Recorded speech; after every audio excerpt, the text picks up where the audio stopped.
Ladies and gentlemen, Greg Mikulowski from ForexLive.com. This is a Forex Quick Look. I'm going to take a look at the New Zealand versus US dollar. Taking a look at the 4-hour chart, the price action moved up to and through the 50% midpoint of the move down from the high price going back to this day. This is going back to the mid-July 14th to be exact, mid-July, and to the low price that we saw in the month of October. 50% came in at 0.6092, and as you can see, the price in trading today moved to and through that level. Also near that level was a 200-day moving average. That's a green overlay line in this chart. And so not only did we break above the 50%, we also broke above the 200-day moving average, and that should have sent the price higher, and it did for a little bit, but then the price stalled against the low of this swing area. This swing area goes back in time. Just got to focus on here.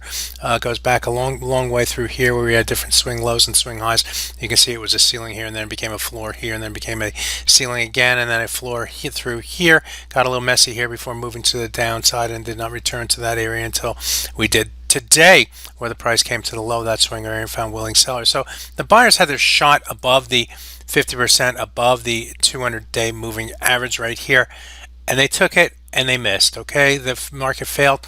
The price moved back below those levels. And what does that mean? That means that I would expect that sellers would continue to lean against that level now, to reestablish that level as a resistance level, and for the buyers, to sellers, to sort of take a little bit more control. Now, in order to do that, they need to stay below that level, and then they also have work to do to the downside. More specifically, you see this low price that we had in trading here today. That low corresponded with the high of this swing area through here. So ultimately, the price, if it was going to go lower, needs to get below the 0.60598 and then get below the low of the swing area, 0.60467. If it does that, then we could expect to see further selling pressure toward the broken 38.2 at 0.6116. Again, that's from the July 2023 high price mid-July, and that level again comes in at 0.60166. So buyers had the shot in the New Zealand versus US dollar. They missed. Sellers now taking control. We'll see if the 0.6092 level can hold resistance.